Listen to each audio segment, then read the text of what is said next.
Katerina Yaka watched the German soldiers flee. Streaming from the east, that's what she was seeing. Allied bombers flew above them. She thought they all might die, and then soon there was the silence of all the SS men. When the sun rose the next morning, it was the 1st of May, and they all sang the Internationale. They all sang the Internationale.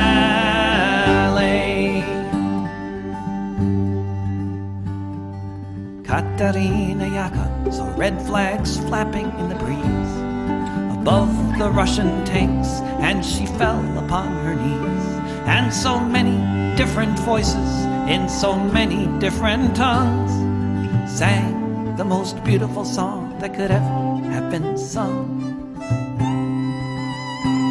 In German, Lithuanian, in Polish and in Dutch, a myriad of melodies has never had been such.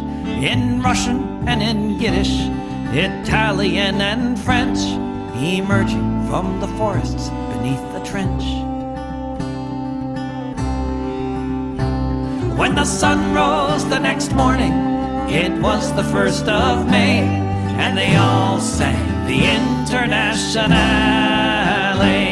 When the sun rose the next morning, it was the 1st of May, and they all sang the Internationale. They all sang the Internationale. Völker hört die Signale auf zum letzten Gefecht. Die Internationale erkämpft das Menschenrecht. Völker hört die Signale auf zum letzten Gefecht. Die Internationale erkämpft das Menschenrecht.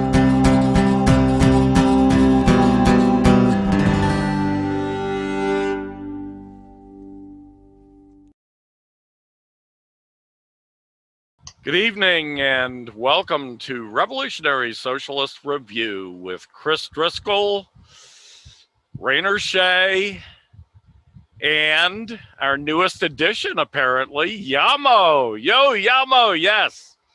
Okay. Thanks for having me. This is the episode for June 17th, which is, what's that, a Thursday? However, we are actually taping this very late in the evening on Wednesday, the day before. And a lot of stuff is happening this week.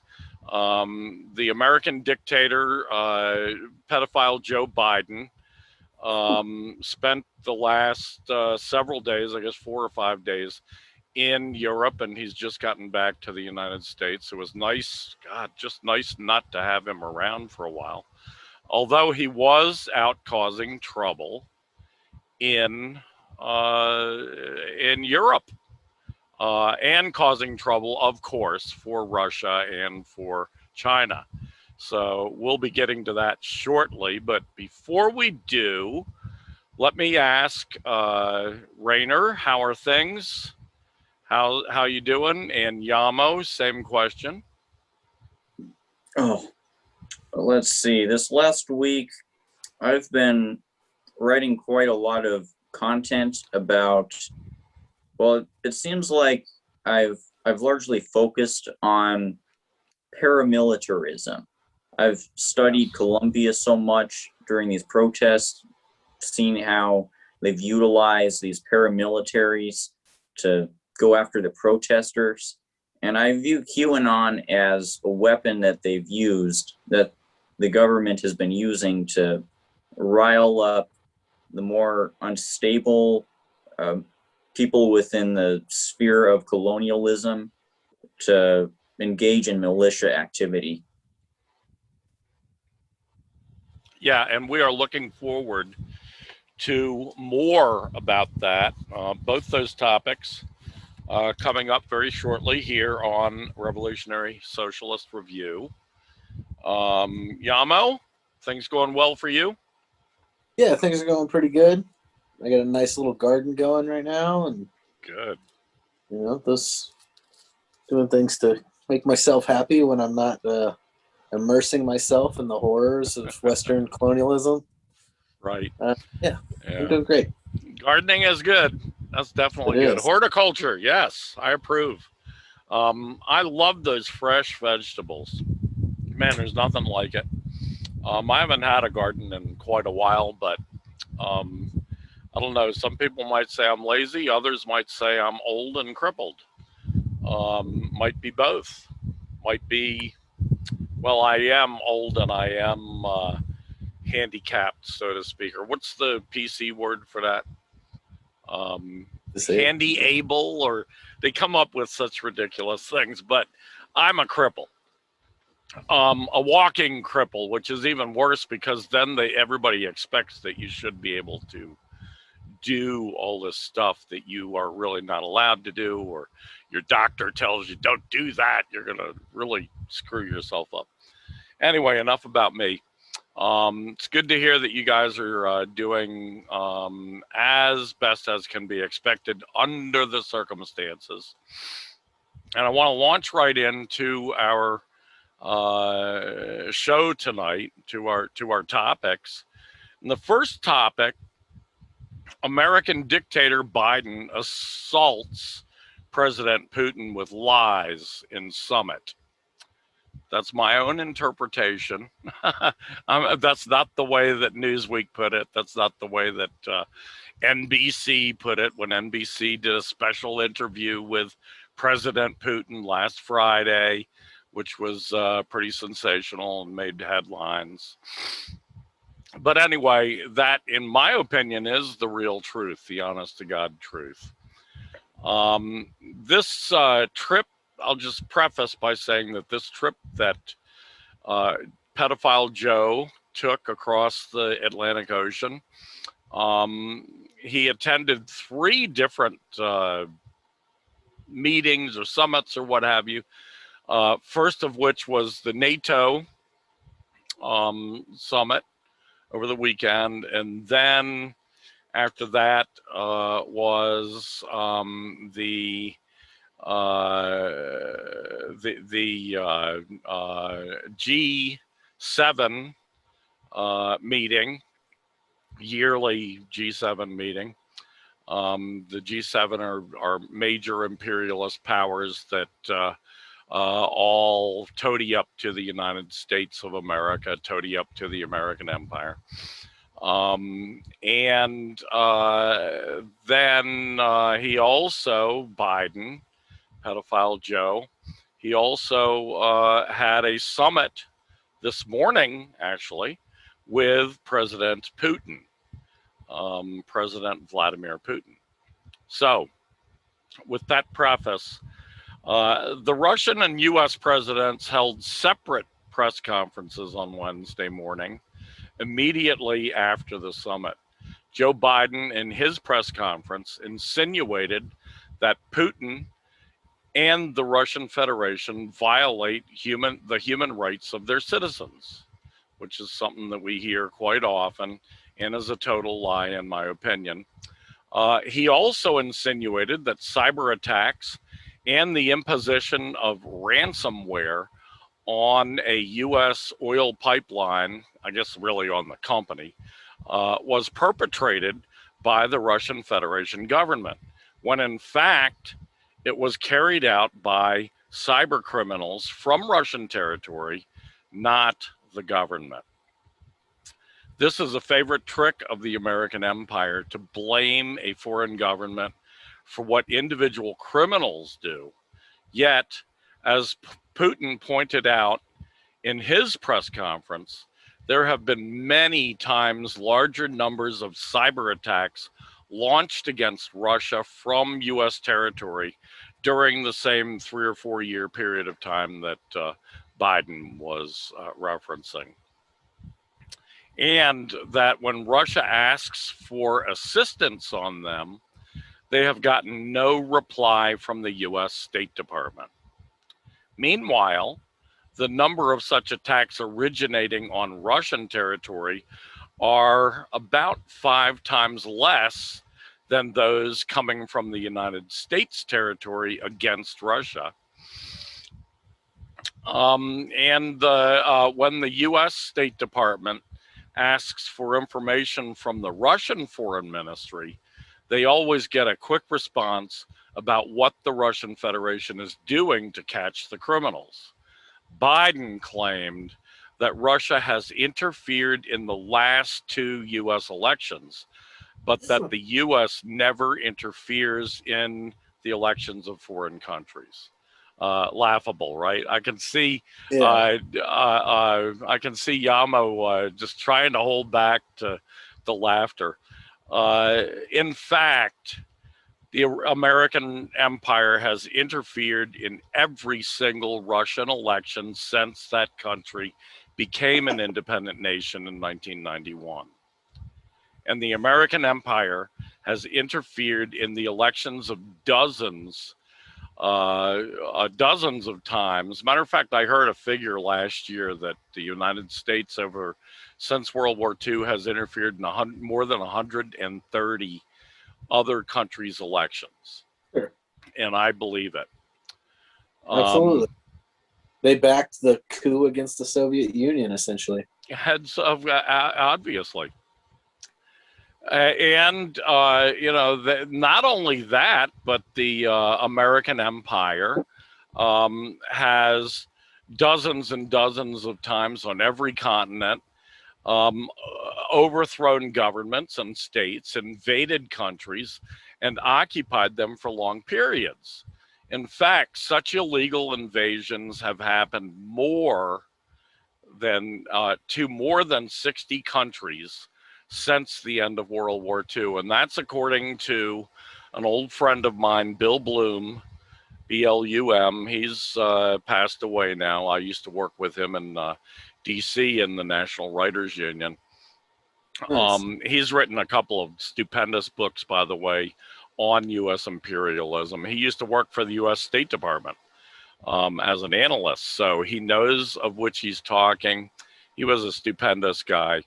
Anyway, in one of his books on imperialism, at that time, and I mean, I think he first wrote that book in the 80s, maybe.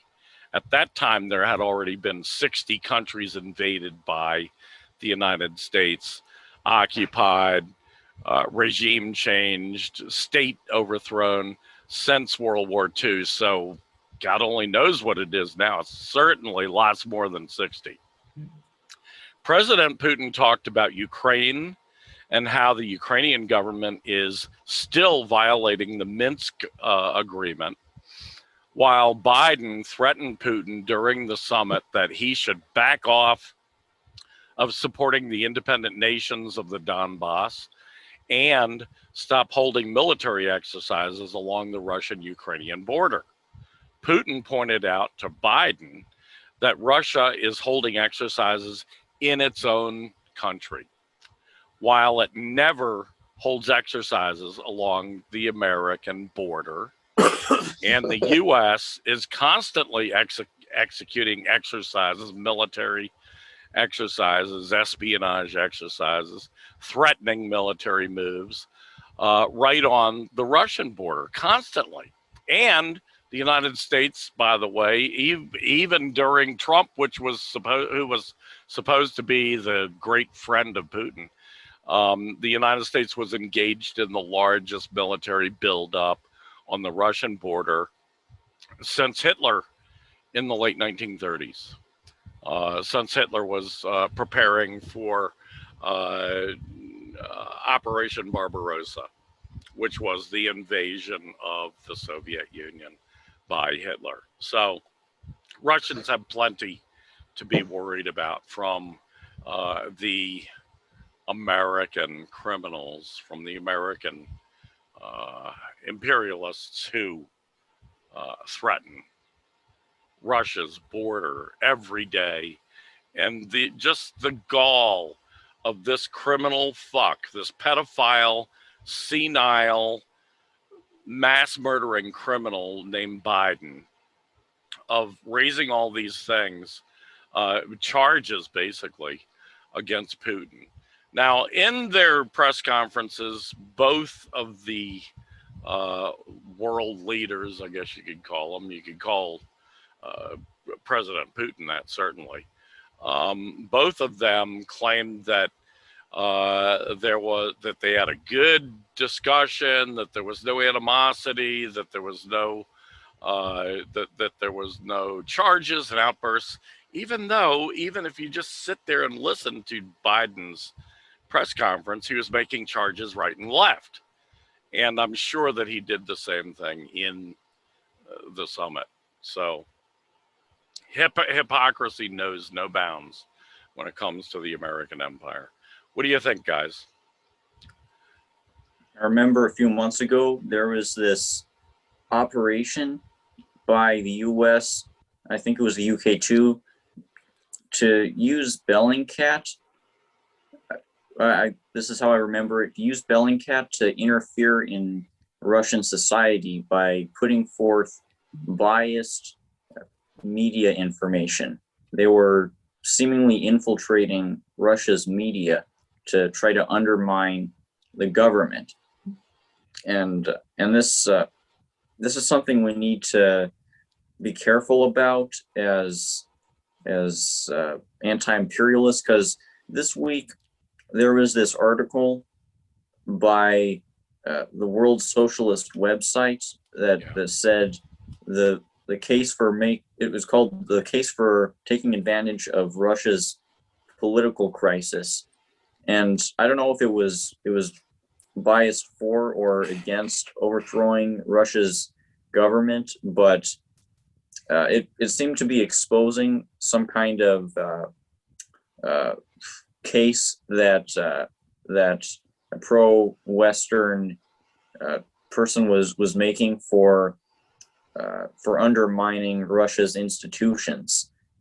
And obviously the agenda of the imperialists is not to restore the Soviet Union, but to make Russia, which is already neoliberal by default, into something even more economically exploited, into its original post-Soviet position as a U.S. client state. Yeah, the Social Equity Party, those are the people who own and run the World Socialist website. They're extreme Trotskyites. Yeah, they are. And hostile. I'm surprised that they actually come out with this something where they're actually, asking for the overthrow of the legitimate elected government of Russia. But they were hostile towards the Soviet Union. Trotsky, of course, had the public position when he was still alive that the Soviet Union was a deformed workers' state. And what that means in Trotskyite terms is that that they should defend the Soviet Union against imperialist attacks, but that at the same time that they should instigate and criticize the leadership of the Soviet Union that was making it deformed, so to speak. The SEP, from what I understand, is even more extreme than that. And so what you tell me now, Rainer, it's not surprising at all. Yeah, Trotsky. Yeah, Trotsky really.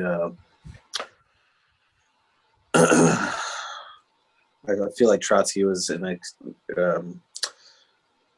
opportunist, and you certainly switched sides a lot. Sure did. Yeah, but he was usually mostly a Menshevik. Yes. But essentially the position, after, Trotsky had his moment, and the people of the Soviet Union, like, frankly, didn't trust Trotsky. No, Otherwise, especially people in the party, well, I mean, because they dealt personally with him and they knew what a haughty, you know, what a haughty kind of person he was. He always looked down on everybody else. He just had that kind of personality. That's not necessarily meaning that that he's wrong because of that. You know, I mean, he's wrong because his theoretical positions are wrong, right. not because he's a haughty asshole. But also, he was a haughty asshole, and that's the reason most of his comrades in the Bolshevik Party, when he was in the Bolshevik Party, did not like him at all and did not trust him at all. Well, I mean, over 200 times, Lenin, like, wrote letters and just infuriated with Trotsky. So it's, you know, but probably nobody was ever mentioned by Lenin in a negative so consistently. More often.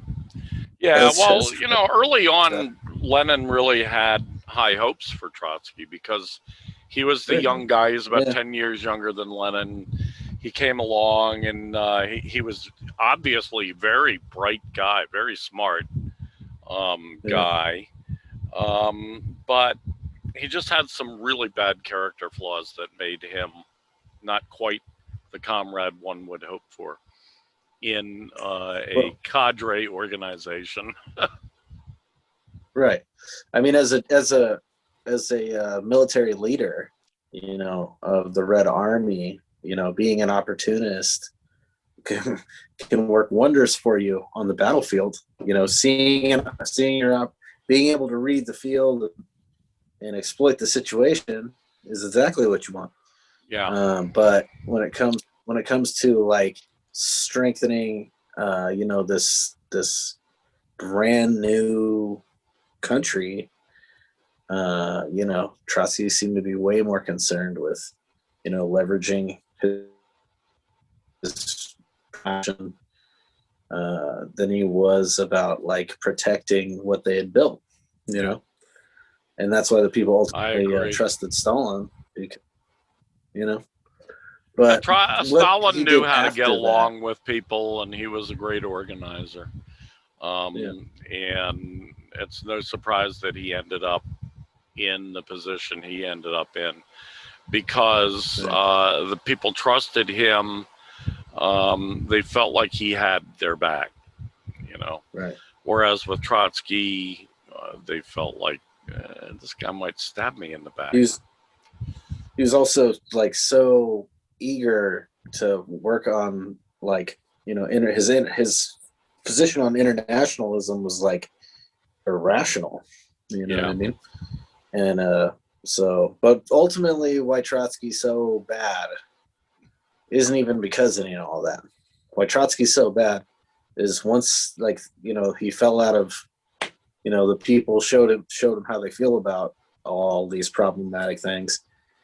He then turned to embrace, like, you know, the fascist Catholic Church, and he was doing a lot of things that were totally unacceptable, and putting the Soviet Union in a essentially doing the CIA's, well, not the CIA, but the United States, you know, work for them, of, like, really slandering the hell out of the Soviet Union, carrying water for them. Yeah, big time. And so there's a lot of totally irreconcilable contradictions with his behavior after that. And all the other communists will tell you that. Ho Chi Minh said it multiple times, that there's no relationship between Trotskyism and communism. I mean, Mao complained about the Trotskyists that were working with the fascist Japanese. You know what I mean? Yeah. Who else? Che Guevara notoriously, you know, was like, you know, Trotsky's ideas are flawed and dark. Just as we complain about the Trotskyists who support the fascistic jihadi terrorists in Syria. Crazy as that is. Crazy as that It's is. crazy. The Ba'athist socialists in the Middle East absolutely deserve support from like communists. Anybody who's identifying as a communist socialist, you know, they absolutely deserve support. And it's crazy how many so-called leftists have lined up behind U.S. proxy guerrilla armies like the Rojava and the YPG and so forth, and against Syria. Yeah. It's pretty baffling that It's a lot of people that surprised me, people that I used to have respect for. You know, that were pretty good, and I don't know, it's like they just bought the whole State Department line, hook, line, and sinker. So anyway, let's see. Next on the list, U.S. empire's final collapse draws nearer. And this is from our own Rainer Shea, June 8th, 2021. The long-term advantage of the socialist movement is that whereas there can be socialism in one country, there can't be capitalism in one country, because capitalism needs perpetual expansion into new markets to be able to survive. And this is why the imperialists, even though they represent the most powerful geopolitical and economic bloc in the history of humanity, they're constantly, paradoxically, in a imperialist struggle for their own existence, because if too much of the world gets lost to the forces of anti-imperialism and socialism, then their whole economic system will cease to function, and the collapse of the core imperialist countries into socialism will greatly accelerate. So they're right now trying to prevent the transition of Peru towards an anti-imperialist country by propping up the makeshift coup attempt from Fujima, the fascist candidate in Peru, who's trying to stop the inauguration of the winner of the election, Pedro Castillo. And they're trying a bunch of propaganda tricks.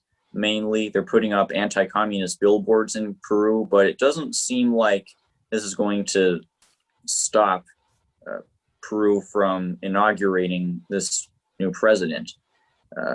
And in Colombia, they're backing, the imperialists are backing this horrific, repressive police state that's massacred dozens of protesters.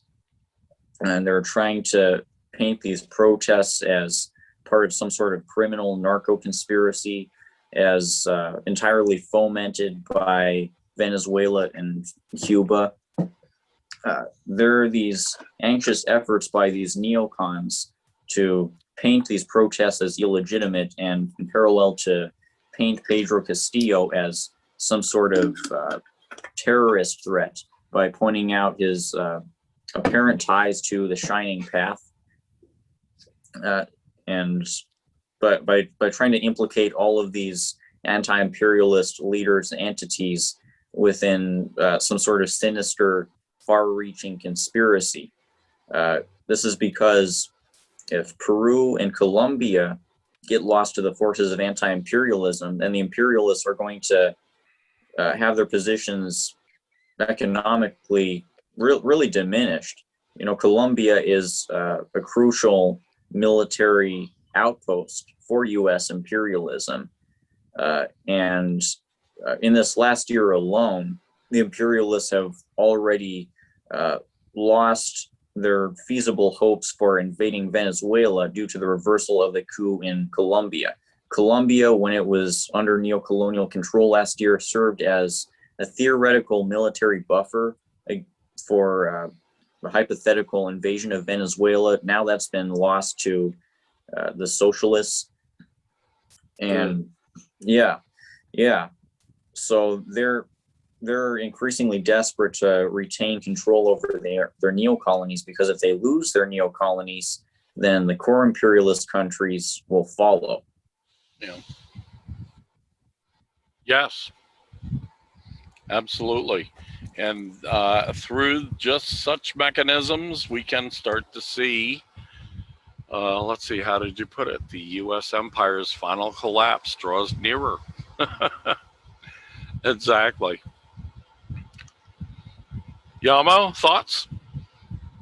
Yeah, there was a lot there. There was a lot. The first thing I think he said that caught my attention there was how there can be socialism in one country, but there can't be capitalism in one country.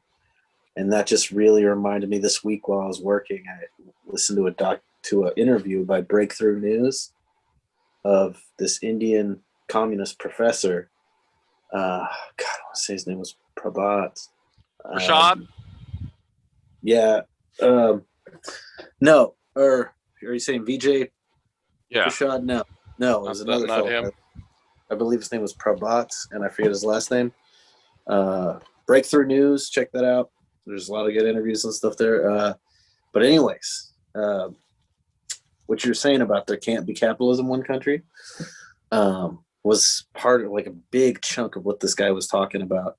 And he was saying, and it really clarified something that I thought that I disagreed with Lenin on, but he really clarified something, made me realize that Lenin was just talking about different time. When Lenin was talking about imperialism and fascism as a stage of capitalism, I always felt that I kind of disagreed with him on it, and I always felt that it was like it has to have imperialism and fascism, like it's fascist and imperialist from the get. And what this professor was saying was exactly that, essentially. And what clarified is he was saying that Lenin was talking about the financial system that existed between like Germany and England and Russia and so forth, which doesn't really exist anymore. Now it's a global financial institution that we're dealing with today, right? So I didn't really understand. The point was that capitalism from the very beginning requires imperialism, because the products that it consumes, it cannot produce, right? So it has to get the majority of the products for the modern industrial world from the tropical climate zones, right? The third world, essentially, like, right? So, what you're saying about that just really reminded me of that scenario. I really encourage anybody to go watch that interview, because it's really, I thought I was disagreeing with Lenin about like, how imperialism and fascism like come later or something. I was like, no way, it's right there in the beginning. You can see it right off, right? But he was talking about the specific situation there, which doesn't really exist today as capitalism exists today. So it makes more sense to me. Well, other thing. Oh, I'm sorry. Go ahead. I was just going to say there was so much in there. I think you mentioned something about Castillo being connected with the Shining Path. In fact, I think that Castillo fought against the Shining Path. And that's why a lot of people criticize or have criticisms of him. Wow. Yeah. Can't catch a break. Yeah. Well, so this is another thing that I think we need to talk about with like Maoism, because Gonzalo and the Shining Path was a Maoist movement. And like, we got to talk about like the Communist Party of India Maoist, and like the Maoists of the Philippines. Maybe not now is the time, but we should talk about that, because the Shining Path made a lot of moves that lost them the masses, period. And there's a similar thing I feel like is going on with the Communist Party of India Maoist, which is a very, very small, extremely minuscule party in India that is engaged in conflicts with local authorities, and also have been accused by local farmers of, raiding them and things like that. And they're, after speaking with the Communist Party of India and Communist Party of India Marxists, that's the second largest party in the whole country. They're like basically saying that they're paying the price for the sort of adventurous actions of Maoists at the election booth, right? Like there are, they lost some elections right now, and a lot of it has to do with a lot of the negative connotations that are of the actions of the Maoists did. And so I think there's things we need to be, we need to look at the shining path. We need to look at, why that failed, Yeah. I think that's really important. And it makes sense why somebody like Castillo actually fought against the shining path and then ended up becoming the leader of the Marxist-Leninist party there, or, being the candidate for that. Yeah. I think it'll make sense if we go through that history and see where essentially I feel like ultra-leftism and adventurism, especially militant and adventurism, can really, really backfire on you if you're doing militant actions ahead of the masses. If the masses aren't on board with it, you can turn them against you.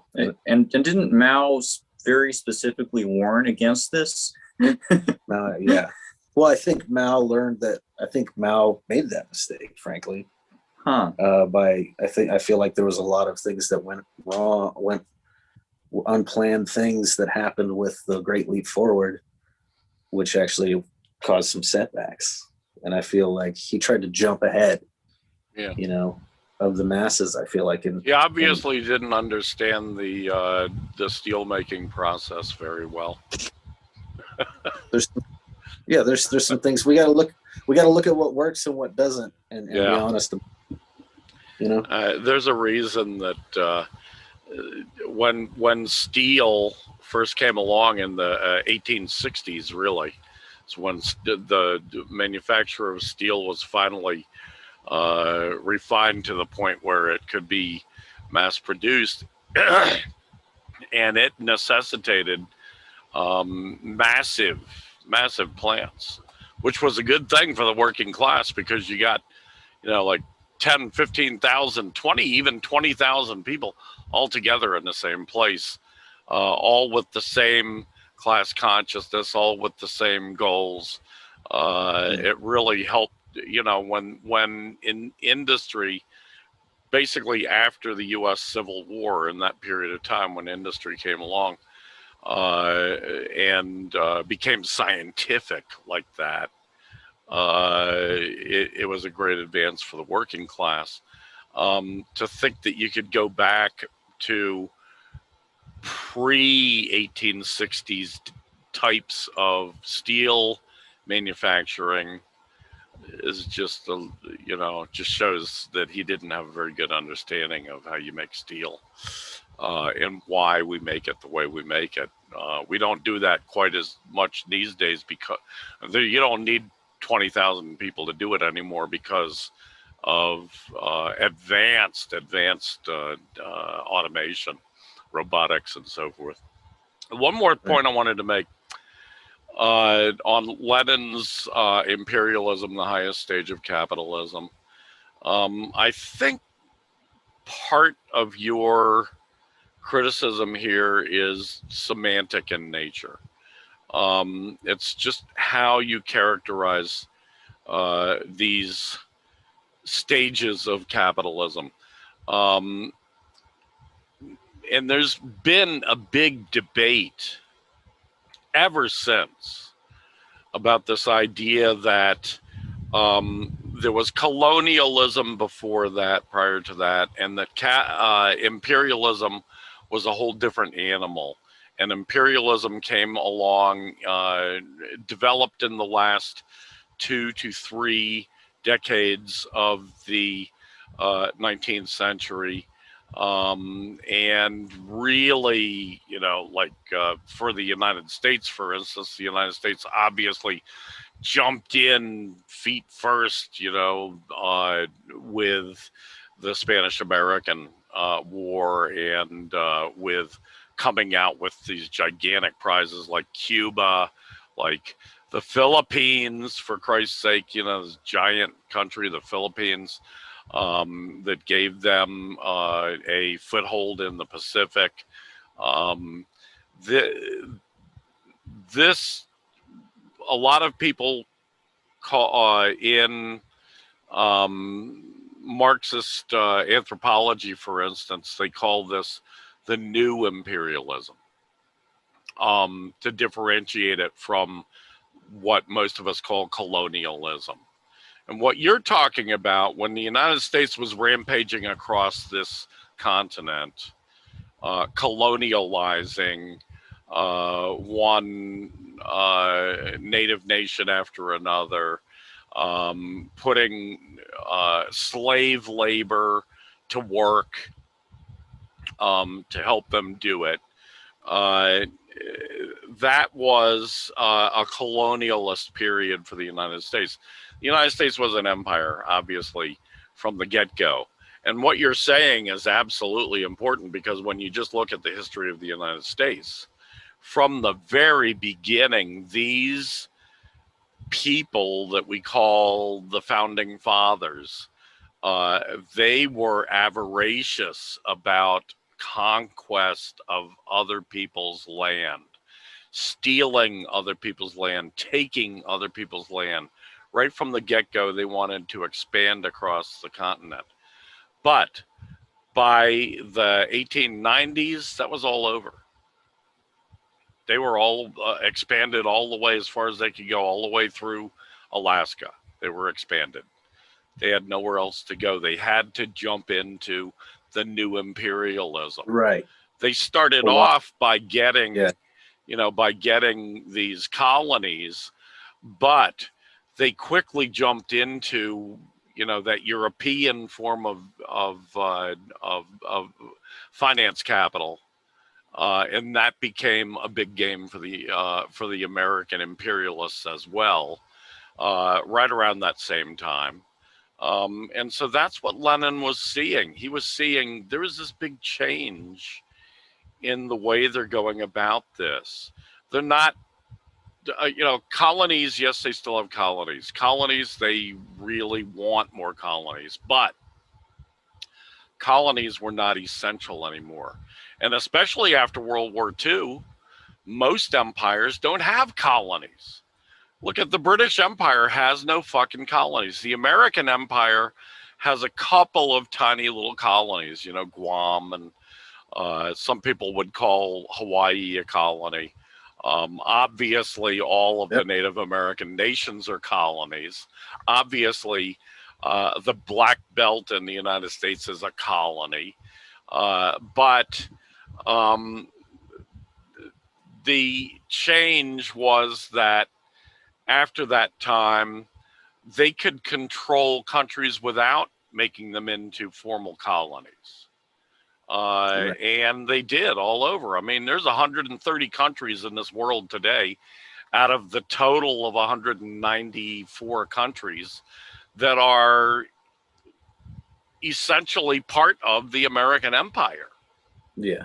The American Empire is the largest empire in the history of the world, and they have very few colonies. Does Honduras have its own government? Yeah, of course it does. It's self-government. They don't give a fuck, because everybody knows when they land in Honduras and they say, where do I go to find the government? They point to the American embassy. Yeah. South Korea is a U.S. colony. South Korea is the same thing. That is what Lenin was talking about. But I mean, you're absolutely correct. Colonialism and the building of an empire was absolutely it was an extension big deal for them. Yeah, it was an extension of the British. It was the British Empire, essentially. Yeah. Just because, and they needed that because they had capitalism. You could not You could not have capitalism in one country. You know, I mean, that used to not be the case. You could have capitalism in America just fine. Even though America did invade other countries, they invaded Canada, they invaded Mexico, they stole a third of Mexico in 1848. So it's not as though they were averse to invading other countries, but that wasn't really necessary for them in the same sense that it is now.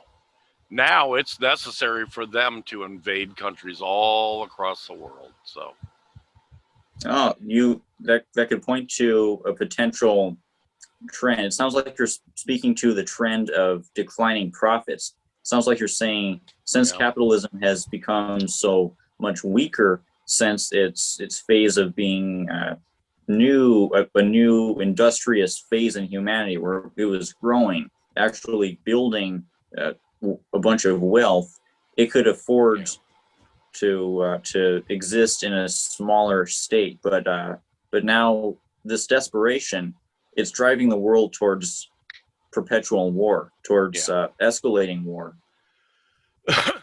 Exactly, towards escalating war. Couldn't have said it better myself. Very wise of you. Yes, very wise. Next on the list, and this looks like a good one. I didn't get a chance to read it because I just found it today. But how private mercenaries plan to wage war in a near future U.S. June 16th. Rainer Shea. I have this book by Jeremy Scahill called Blackwater, The Rise of the World's Most Powerful Mercenary Army. Yeah, Jeremy Scahill. Scahill. In the book, the director of, I think it's called the Center for Constitutional Rights, is quoted as saying something kind of crazy. This was from 2007, and this guy said he speculated that at some point these private mercenaries could become necessary for the U.S. government to utilize them as a means to suppress an unruly and abused, that was the word he used, abused American population.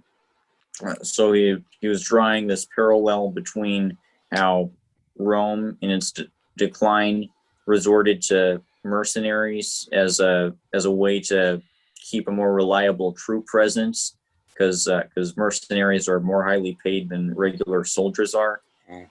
And in these last couple decades, the U.S. empire has increasingly used mercenaries for this reason. Mercenaries are easier to stay committed to this cause of war. The trade-off seemingly is that these companies in their hubris, they don't find it necessary for some reason to train their mercenaries nearly as much as the U.S. military trains its soldiers. So these mercenaries are pretty incompetent, and the advantages that come from this trade-off are one, that these mercenaries are far more highly paid and therefore more loyal, and also that they have a special layer of unaccountability. Yeah. Trump recently pardoned those people from Blackwater who had murdered a bunch of unarmed Iraqi civilians, and this really showed how non-punishable wanton murder is when it's committed by a corporation. So these are this is the crude violence that this corporatized, privatized, increasingly privatized in the case of Afghanistan, U.S. imperialist operation is taking on. And eventually they're going to use these kinds of mercenary armies to police the United States, to try to suppress revolt within the United States. And already we're seeing precedents for this being set. around the world in places like South Africa, which apparently it's taking on increasingly privatized police forces, and this tragically is bringing back a lot of the racial inequalities from apartheid. It's reinforcing racial prejudices from that era. So that's really disheartening. And there's every reason to think that this is going to be brought into the United States. Yeah. Yamo? It's just it reminds me, I just recently watched, I can't believe that the United States allowed this documentary to be released. But I just got done watching The Secret War in Laos, The Secret War. Okay. And so this has to do with mercenaries, right? Because we're here in Eureka, California, right, in Humboldt County, and there's a very long, there's a large Hmong populace here from Laos, right? And so I've been trying to do my research, because if you try and go on Western outlets, just try and find a documentary about Kason Phomi Vang, the leader of the Laos Communist Party, who led the country for decades, right? You cannot find anything about this person. And it's very difficult to find anything about the revolution that went down in Laos. But anyways, this documentary, okay, it opens up with the scene with the United States soldier with his arm around his tiny child. And he says, "This is the United States allies in Southeast Asia," right? He's an 11-year-old boy with an M16 in his hand. He says he's already had to use it 4 times. Right? Exactly. So I'm pretty sure the Laotians weren't building M16s. So they just openly admitted that the United States just stuck M16s in the hand of an 11-year-old child. And then throughout the documentary, they go on to say, okay, 600 CIA agents showed up and trained the Hmong with briefcases full of money, right? And the Hmong were poppy growers, right? So they're producing mass heroin. And you know how the United States loves to go into a country for heroin, like Afghanistan, 20 years, right?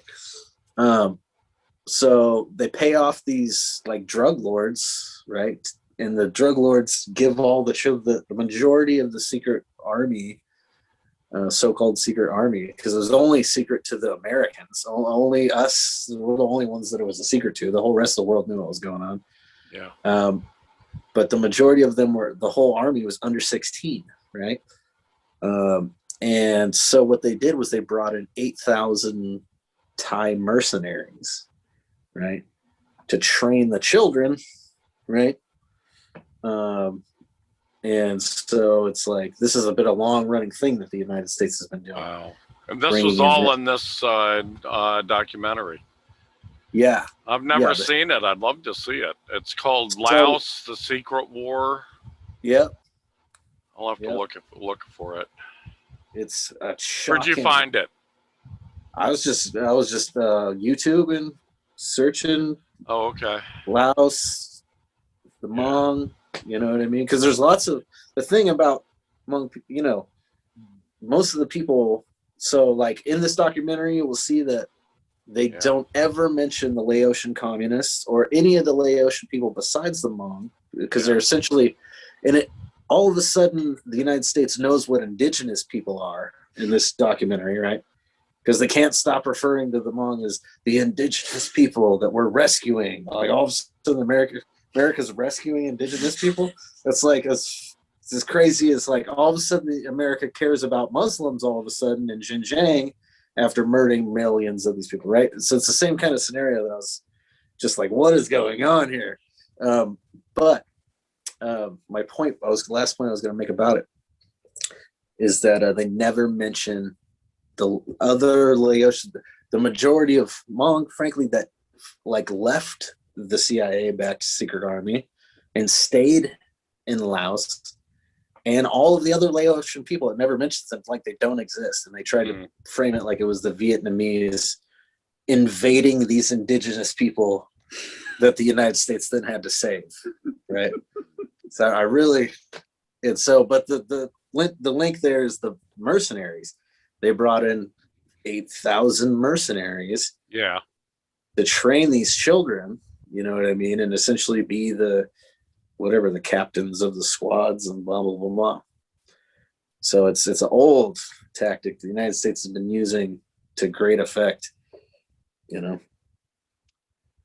yeah, should be illegal. We will make it illegal when Yes, we we get will. our turn. Okay, next on the list, the strategic Sino-Russian partnership stands firm despite U.S. attempts to divide in Europe this week. China firmly opposes accusations in the G7 communiqué. FM spokesman, that's from the foreign ministry spokesman from China. And China dismisses NATO's claim as continuation of Cold War mentality, bloc politics. So there's a lot, you know, there was so much going on vis-a-vis China this week. I had to dump about 3/4 of the material that I had collected. And I wanted to talk about the 100th anniversary of the founding of the Communist Party, which is coming up on June 1st. But we'll have to talk about that next week instead, because there's just not enough time to get to it all this time. And I felt that because all this Biden causing trouble in Europe and causing trouble against Russia and China, that we should focus on that part of the Chinese news. So anyway, this is several things that are interrelated, having to do with NATO and the EU and the G7 all piling up on China, slandering and assaulting the Chinese people. The G7 final communique trotted out the same list of lies the American empire has been spewing at China for the last few years. That China oppresses Uyghur Muslims and other ethnic minority groups in Xinjiang, that China is violating the human rights of Hong Kong residents, that China is acting belligerently against Taiwan, without ever mentioning, of course, that Taiwan is a province of the People's Republic of China, and that China is somehow culpable for COVID-19. This final communique came only after the Emperor Biden egged on many of the G7 nations. According to the Associated Press, Canada, the UK, and France backed the American empire from the get-go, but Germany, Italy, and the European Union were more hesitant during the first session on Saturday. This last Saturday is the first session of this G7 meeting. NATO issued a similar message that oozed hostility and threats of nuclear holocaust. China's foreign ministry issued statements denouncing and refuting the NATO and G7 lies. Meanwhile, Russian President Vladimir Putin responded to NBC questions about Russia's strategic partnership with China, saying that the partnership is rock solid and cannot be broken, in an exclusive interview last Friday. The Chinese Foreign Ministry thanked Putin for his support of the partnership and implicitly for standing up to the American bullies. Guys, what do you think? Remember, did you see Chen Hua's take on what just happened? to all this rhetoric, he said Biden is unhealthily obsessed with China. That can't be good for someone, especially of his age. Burn. That's good. Yeah, it's just amazing to me how hypocritical the Americans look this week. I have to think that in most of the world where people, Rainer, you made this point on Facebook. I saw it today. I don't know whether it came yesterday or today, but about how most people around the world understand that the United States is imperialist immediately. Why can't but most Americans don't, seemingly. Although I'm not quite sure about that. I think a lot more people understand. I don't know how what their attitude towards it is, but I think a lot more people than you might think understand that America is an empire, and that a lot of all these wars recently in the last 20, 30 years have been about oil, number one.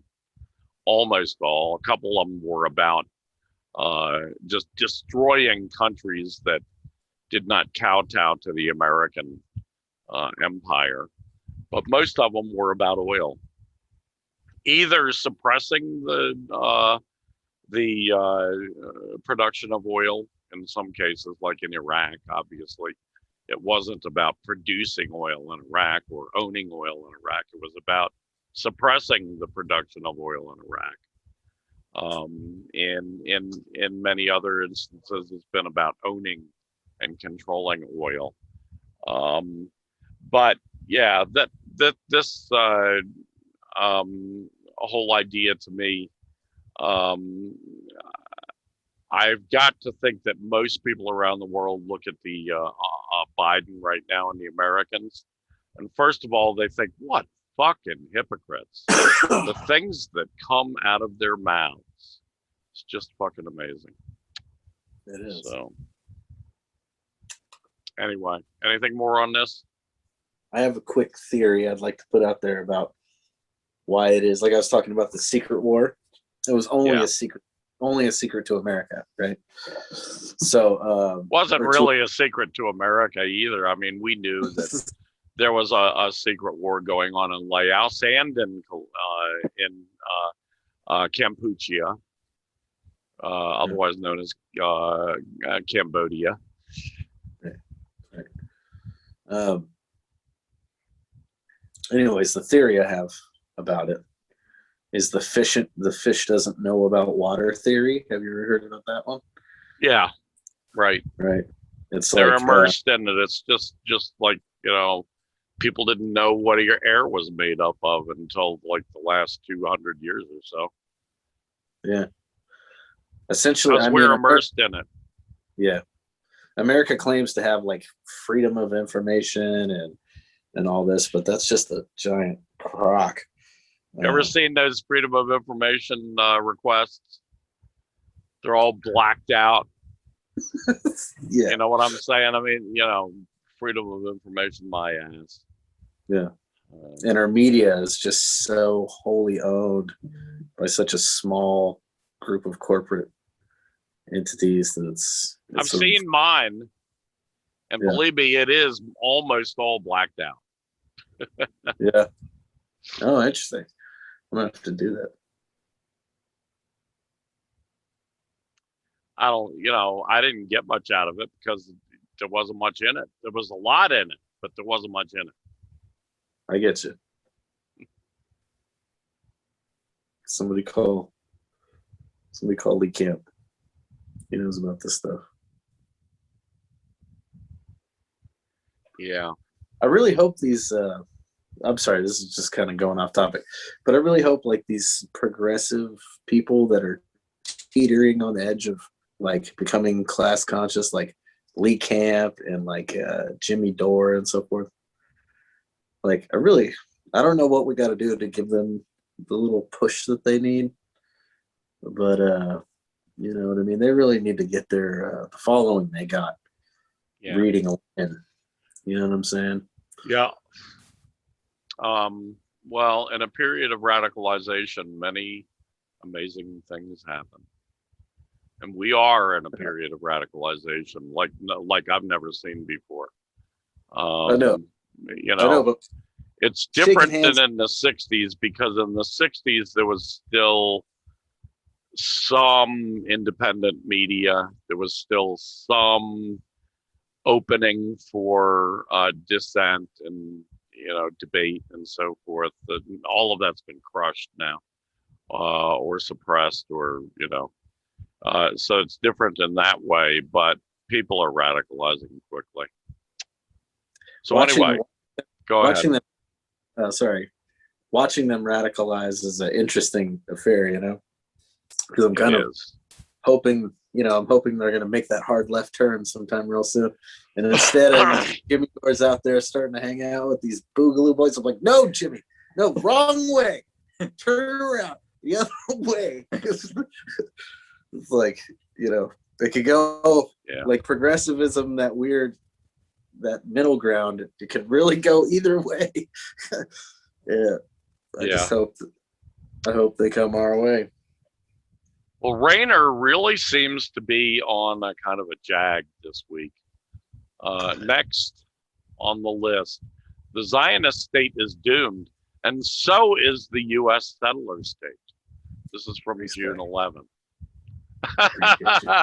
The reason why the Zionist state is doomed is the reason why imperialism and colonialism and capitalism ultimately in general are doomed is because they cannot retain the support of the masses, especially when it comes to military conflicts. You see how the United States has been losing the war on terror over these last couple of decades, so-called war on terror, because they've failed to understand why these terrorists and people they call terrorists are doing what they do in the first place. It's not because these jihadists have some innately irrational hatred for so-called American democracy and freedoms.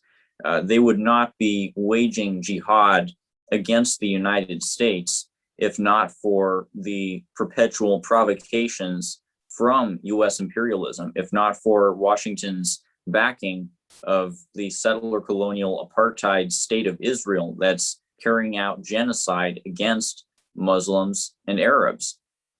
And Washington's failure to recognize this, its hubristic, not being able to look past its own propaganda, is what's made it perpetually fail to gain the hearts and minds of the masses within places like Afghanistan, where the Taliban are so easily able to win over these local communities to support the Taliban's struggle by pointing out all the violence and corruption that the U.S. occupation has brought to the country. That brings us to Israel's war against Gaza, which it's been waging with the hope of turning Gazans against the idea of armed struggle against Zionism. In this last month or so, Israel has been bombing these prominent Palestinian buildings, such as apartment blocks, businesses, offices, so on, with the hope that that Israel's claims about these buildings holding Hamas military assets, is going to turn the Palestinian masses against Hamas. And this has obviously not been working, according to this mayor of Gaza's municipality that I quote in my article, who said that if you talk to people on the ground in this city, Gaza, they're really still in total solidarity with the armed struggle against Israel. Their solidarity hasn't been broken in the slightest by Israel's ridiculous propaganda tactics and efforts to break their wills through violence. If anything, Israel has strengthened Palestinian solidarity with these provocations. And Israel's desperate hope that it's going to somehow manage to pacify the Palestinians through its endless provocations is making this war unwinnable for Israel. and it's going to ultimately result in the dissolution of the settler colonial state of Israel, because look at what's happened in just this last month alone. Because Israel has failed to pacify the Palestinians due to its own hubris and reckless violence, it's perpetuated this war that's persuaded Israel to engage in even more brutality. And this has turned so much of the world against Israel. In this last month or so alone, the Israel narrative has crumbled unprecedentedly. Yeah. So that's going to be Israel's downfall ultimately. And when this anti-colonial war is inevitably brought into U.S. borders, which, as I discussed last week, is what sociologist that I quoted, Temitope Oriola, thinks is going to happen. When this anti-colonial class war is brought into U.S. borders, the U.S. is going to pull out all of its tricks from the war on terror and import all of Israel's methods for waging wars against rebellions. But the thing about these tactics is, even though they can wreak so much destruction, their ultimate long-term impact is to turn the masses against the oppressor nations. And this is what's going to, this is the flaw in their approach that is going to make the U.S. government lose this war. Yes. Well put. The logic of capitalism, the logic of imperialism, the logic of late capitalism in its death agony. And America is doing this. You can see it, the American capitalist ruling class and its state and its government and its empire are doing that. They're acting this way. And so the Zionist fascist occupiers of Palestine must follow suit. They're like the test bed. You know, I always liked the way Alexander Haig put it when he was talking about Israel. He said Israel is a U.S. aircraft carrier permanently placed on land that can never be sunk. And he went on and made a couple other comments, but that's exactly what the Zionist occupation of Palestine is. It's a U.S. aircraft carrier plopped down on the people of Palestine, pretty much like the Wicked Witch of the West plopped down on the on the Munchkins. You know, it's built into the very logic of their dying system. So it's not much. I mean, even if they wanted to, they couldn't stop it. It's inevitable that they act this way. And when you study the end of most empires throughout history, they've gone through similar kinds of death agonies, so to speak. They've gone through similar demises, falls of their empires. And America's going through that right now. Everything is accelerated in this world. You know, I mean, in thousands of years ago, empires can last for thousands of years. The Roman Empire really began far before it was said to have begun. I mean, it really began when the Romans started conquering other kingdoms in Italy, you know, and that was, I don't know, about 300 BCE, you know, so long before, you know, most historians say that the empire started with Augustus Caesar, which was in the like the 30s and 40s BCE, not in the like 300 years prior to that.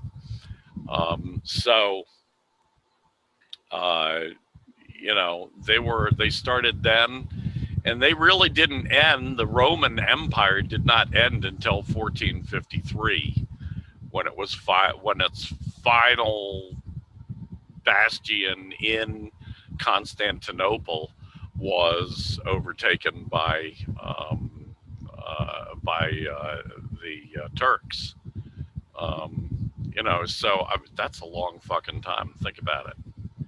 That's like close to 2,000 year long empire, and there have been empires that lasted even longer than that. But today, if an empire lasts 100 years or 200 years, that's quite extraordinary. I mean, the American empire is really about 245 years, something like that. That's how old it is, and it's already on its last legs. You can see it. I mean, you could almost argue, though, that like France and the UK and America are the continuation of the Roman Empire, just under this new, like, morphed into capitalism, or to feudalism and morphed into capitalism. But essentially, it's the same theories, and like essentially they learn from. There's no doubt. I mean, there was no doubt. I've got a book, actually. I've perused it, but I haven't read it yet. But it's all about the ways in which the founding fathers of the United States learned from the Romans.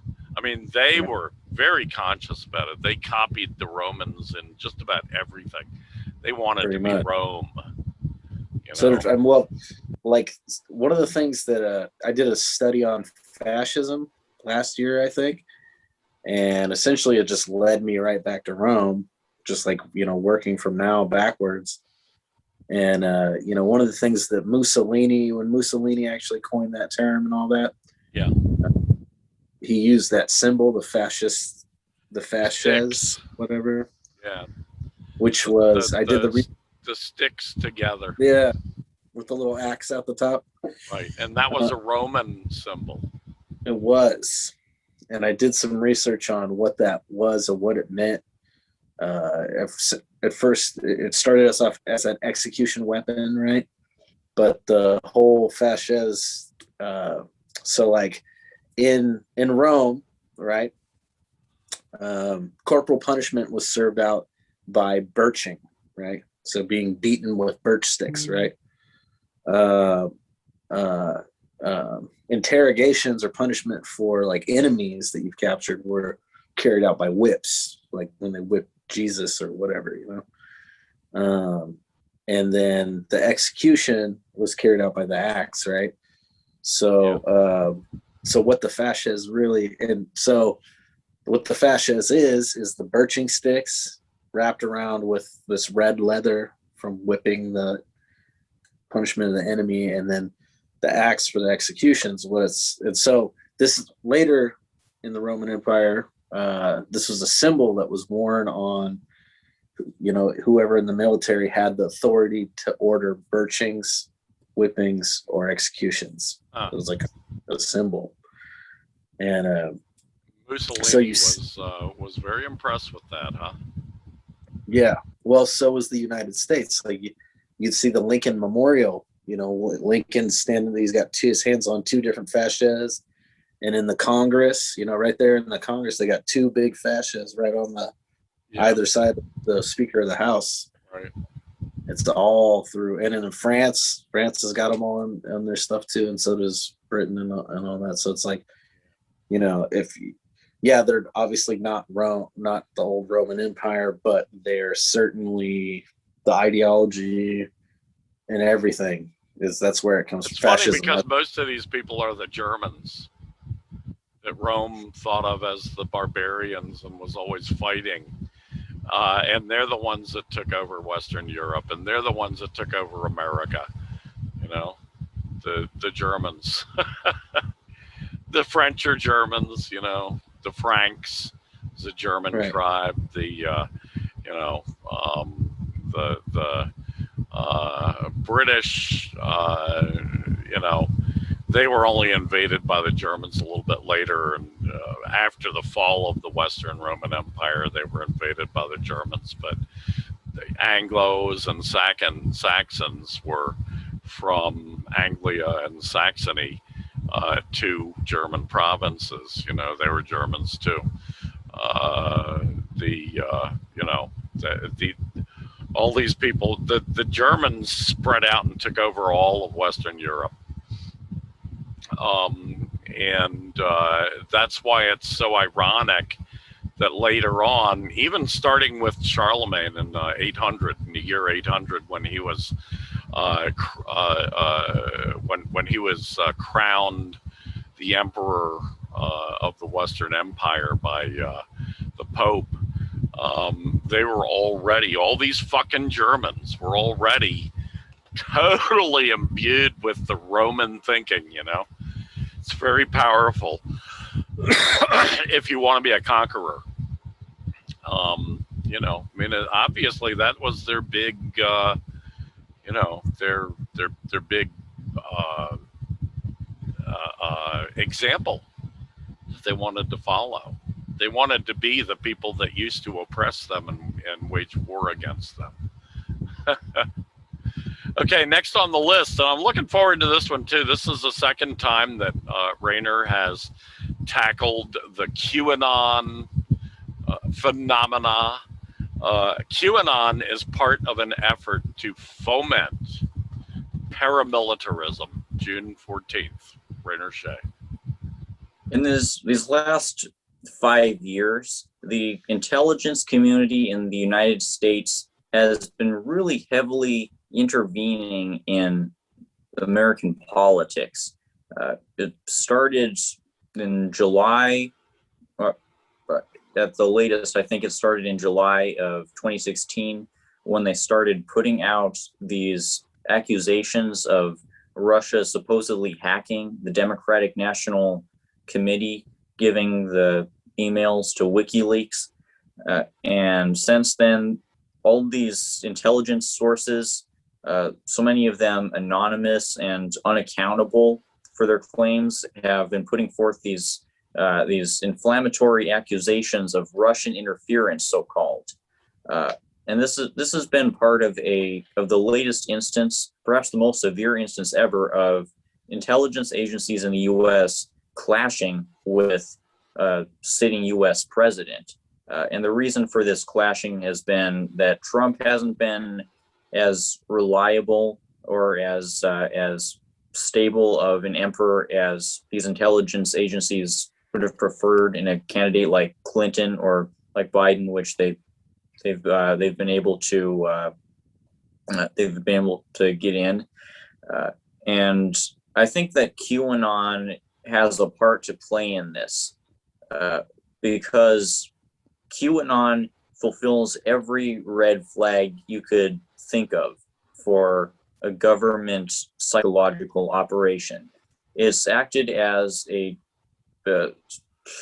calculated, seemingly controlled opposition entity that sought to divert the consciousness of these gullible Americans towards a reactionary ideology that's both served to dilute potential class consciousness, potential anti-imperialist consciousness with nonsense garbage like we need to overthrow Iran's government. That's what QAnon once said. Or Julian Assange, the U.S. isn't persecuting him. That's a psyop.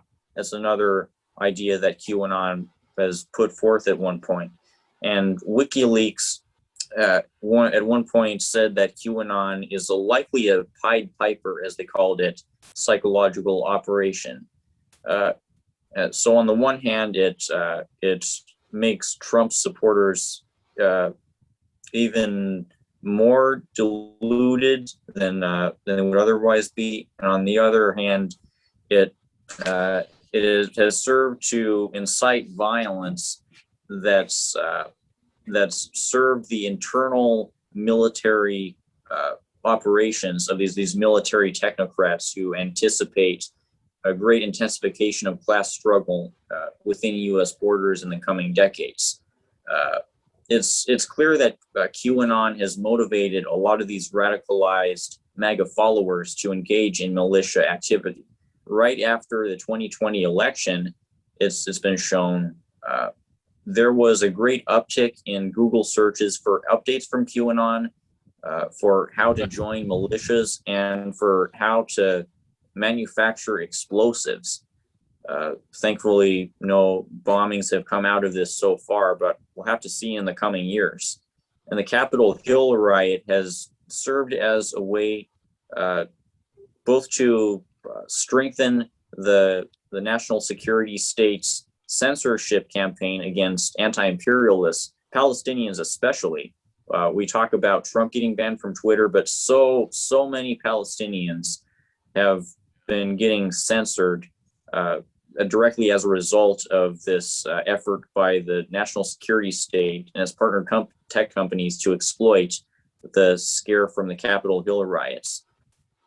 And it's also served as an excuse to strengthen the U.S. repressive state and to strengthen the narrative hegemony that the Biden Democrats hold about how we supposedly need to turn to liberalism in order to avoid the chaos that the MAGA movement and QAnon are creating. So in the long term, this is going to be this is part of a campaign to cultivate the kind of paramilitarism that already exists within places like Colombia, where the state has been able to call upon paramilitaries in their signature high boots to massacre protesters. Yeah, wow. I hadn't thought of any of that before, and it makes a lot of sense, Rainer. Makes a lot of sense. What do you think, Yamo?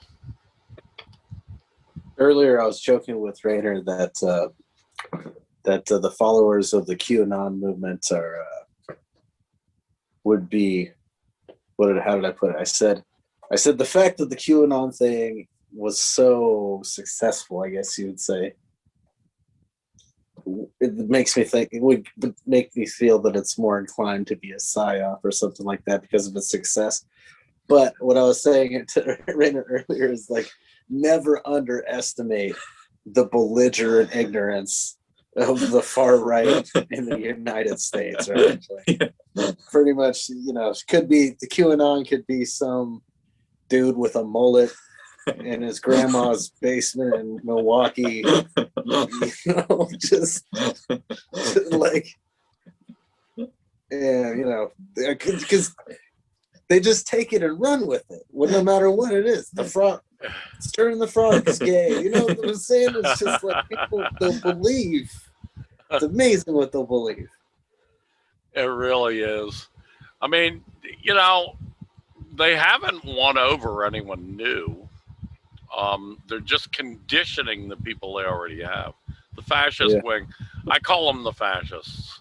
I mean, I think that's the fascist wing. It's been with us for at least 100 years in the United States, probably for 200 years, probably for 400 years. There's always been this minority of fascist pigs who are usually pretty fucking stupid.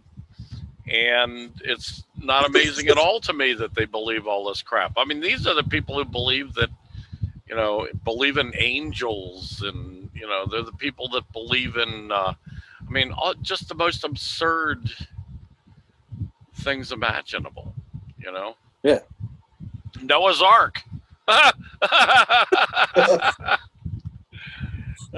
They believe in Noah's Ark. Thinking that one of the things is just Americans, like the American Christian, so many of them just were willing to believe that Jesus was a white man. You know what I mean? And it's just like, they see Jesus as this, pro-Western character, this white character, and Right. in reality, this guy was kicking over the banker's table, if he existed. If the story's true, the guy was an Arab. Well, the story is man. true, but it's truly fiction. It's just as true as the story of Superman is true. That's my own opinion, but Right. I think that most of the evidence about the historic Jesus or lack thereof backs me up on that. But I think regardless, obviously he was a character that the Palestinian people needed at that moment. They needed a person who stood up to the man, stood up to the powers that be, stood up to the empire, stood up to the Romans, Yeah. Kicked over the bankers' tables, so to speak. Yeah.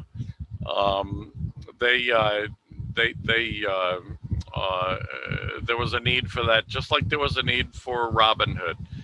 I'm pretty damn sure there was never a Robin Hood. I mean, there may have been some, some highway robbery men back then who lived in the woods and acted that way, but they didn't give their money to the poor. They kept their money. But the people needed that story. You know what I'm saying? Yeah.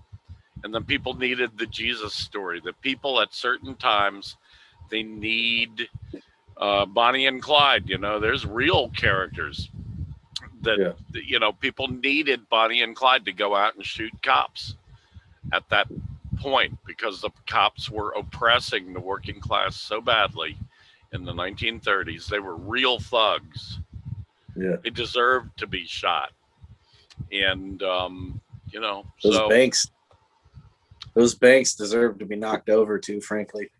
Yeah. You know what character there's never been? Batman. There's 800 billionaires in the world, and not one of those motherfuckers has built a Batmobile and fought actual crime. It has not happened. Yeah, they had to go through big contortions in the storyline and the origin story to come up with Batman because, billionaires don't usually end up that way.